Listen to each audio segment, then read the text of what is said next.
Assalamualaikum warahmatullahi wabarakatuh. Kami dari kelompok 5 akan mempresentasikan bab 5, yaitu memahami dan mengukur efektivitas pengendalian internal. Pengertian pengendalian internal. Pengendalian intern adalah sistem pengendalian intern, sistem pengawasan intern, dan struktur pengendalian intern.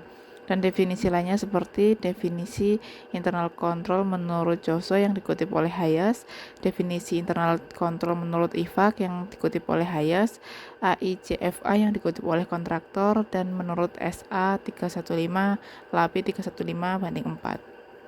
Definisi internal control menurut Joso yang dikutip oleh Hayes, yaitu suatu proses yang dilakukan oleh Dewan Direksi, manajemen, dan personil lainnya yang dirancang untuk memberikan keyakinan memadai mengenai pencapaian tujuan dalam kategori berikut. Yang pertama, efektivitas dan efisiensi operasi.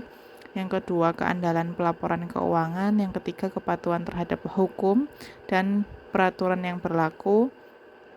Yang keempat, pengamanan aset terhadap akuisisi, dan yang terakhir, penggunaan atau disposisi yang tidak sah.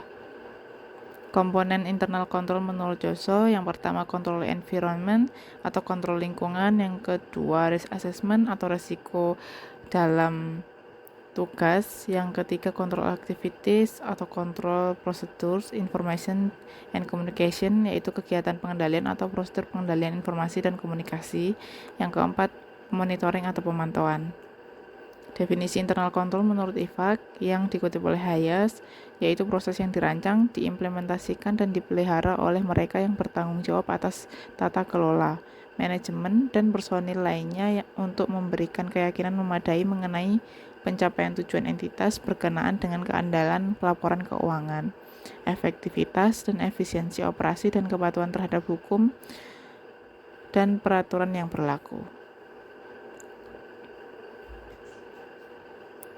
AICFA yang dikutip oleh kontraktor, yaitu proses yang dilakukan oleh Dewan Direksi, entitas atau entity manajemen, dan personil lainnya yang dirancang untuk memberikan keyakinan memadai mengenai pencapaian tujuan di kategori berikut. Yang pertama, kontrol operasi yang berkaitan dengan penggunaan sumber daya entitas secara efektivitas dan efisien.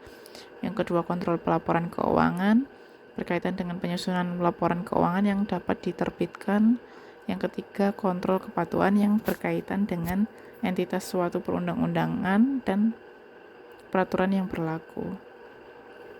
Menurut SIA 315 LAPI 315/4, itu proses yang dirancang, diimplementasikan, dan dipelihara oleh pihak yang bertanggung jawab atas tata kelola, manajemen, dan personil lain untuk menyediakan keyakinan memadai tentang barang tujuan suatu entitas yang berhubungan dengan kejelasan laporan keuangan, efisiensi dan perhatian terhadap perundang-undangan.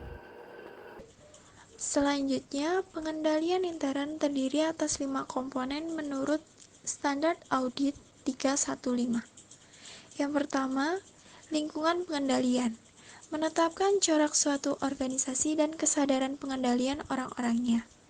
Yang kedua, penaksiran resiko yang mencakup peristiwa dan keadaan intern maupun ekstern yang dapat terjadi dan secara negatif mempengaruhi kemampuan mencatat, mengolah, meringkas, dan melaporkan data keuangan konsisten dengan asersi manajemen dalam laporan keuangan. Yang ketiga, aktivitas pengendalian, kebijakan prosedur dalam membantu memastikan bahwa arahan manajemen dilaksanakan. Yang keempat, informasi dan komunikasi. Tujuan pelaporan keuangan meliputi sistem akuntansi terdiri atas metode dan catatan yang dibangun untuk mencatat, mengolah, meringkas, dan melaporkan transaksi entitas, baik peristiwa maupun kondisi, dan untuk memelihara akuntabilitas bagi aset, utang, dan ekuitas yang bersangkutan. Dan yang kelima, pemantauan mencakup penyediaan suatu pemahaman tentang peran dan tanggung jawab individual berkaitan dengan pengendalian intern terhadap pelaporan keuangan. Selanjutnya, pemantauan. Pemantauan adalah proses penentuan kualitas kinerja pengendalian intern sepanjang waktu. Pemantauan ini mencakup penentuan desain dan operasi pengendalian tepat waktu dan pengambilan tindakan koreksi.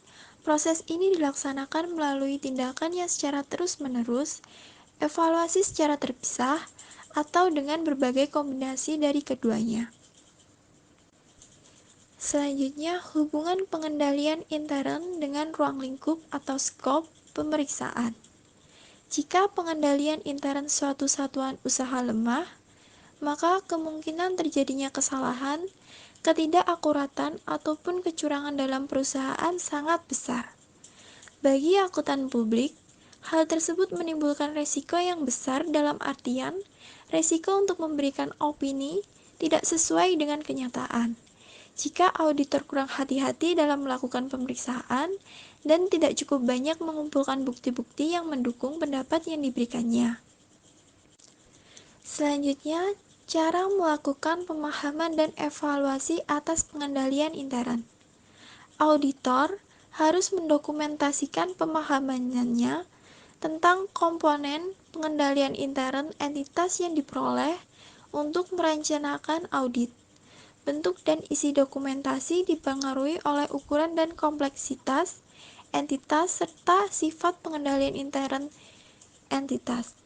Sebagai contoh, dokumentasi pemahaman tentang pengendalian intern entitas yang besar dan kompleks dapat mencakup bagan alir atau flowchart, kuesioner, atau tabel keputusan. Namun, untuk entitas yang kecil, dokumentasi dalam bentuk memorandum sudah memadai. Umumnya, semakin kompleks pengendalian intern dan semakin luas prosedur yang dilaksanakan, seharusnya semakin luas dokumentasi yang dilakukan oleh auditor. Baik, sekian presentasi dari kelompok 5. Terima kasih atas perhatiannya. Apabila ada kurang atau lebihnya, kami mohon maaf. Wassalamualaikum warahmatullahi wabarakatuh.